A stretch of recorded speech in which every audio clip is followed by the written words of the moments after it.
benvinguts al reportatge del Teatre de Bescanó. Ara entrevistarem en Quim Mercè, l'actual director. Sisplau, molt de silenci, que aquí comencem l'entrevista.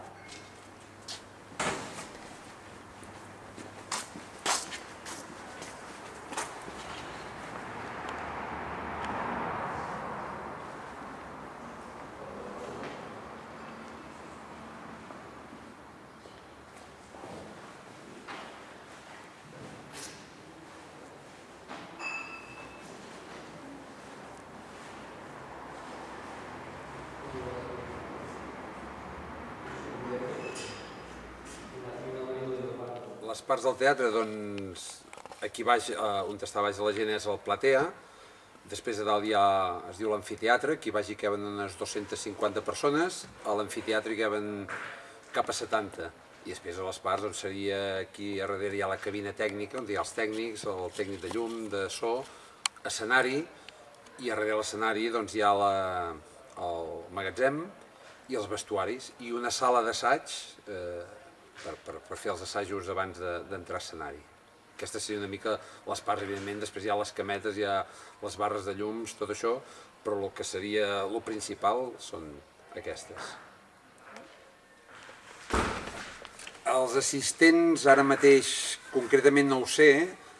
però jo crec que el 2010 estaven sobre els 12.000 amb unes 60 funcions. O sigui, és una mitjana molt alta, perquè és molt alta, la veritat és que ens ha anat molt bé, i que no és normal tampoc aquesta mitjana. I després del 2011 jo crec que iríem ara una mica menys de la meitat de l'any passat, perquè encara queda mig any, però més o menys seria un any i l'altre seria, jo crec que bàsicament seria el mateix. Doncs les funcions, el que intentem és que hi hagi una mica per totes les edats.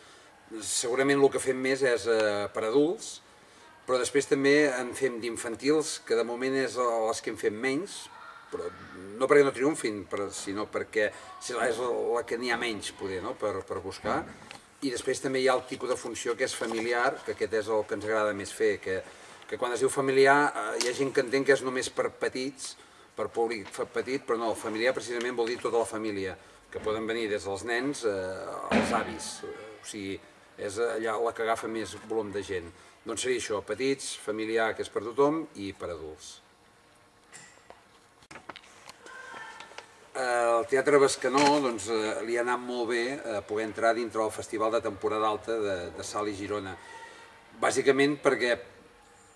temporada alta és una cosa molt gran, és una cosa molt grossa que té un potencial a darrere, i nosaltres que el Teatre de Bescanó pugui sortir a l'avantguàrdia, a tots els diaris, televisions, ràdios, per això per nosaltres que som petits i tenim poc pressupost comparat amb temporada alta, per això per nosaltres ens agrada, o sigui, ens interessava molt, i a part d'això que ha pogut venir en Torrell Poltrona, que és el pallasso referència de Catalunya, que segurament no hagués vingut, ve Opereta, que és un espectacle que emplenarem 3 dies, va venir Sergi López, es va emplenar 3 dies, són uns que per pressupost no el podríem portar mai, i el sol fet d'estar a temporada alta ens permet portar espectacles de primera línia. A veure, anècdota, poder perquè fa poc que estem funcionant, ara mateix no en sé cap, el que sí que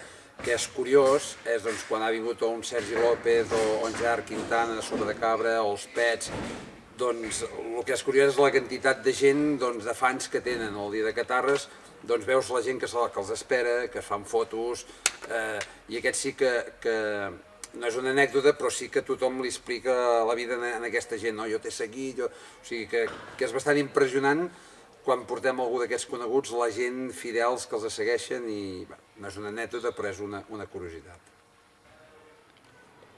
Moltes gràcies per estar amb nosaltres i veure'ns aquesta nit. Gràcies a l'entrevista amb en Quim Mercè, sabem més coses tècniques sobre el teatre. Moltes gràcies, adeu i bona nit.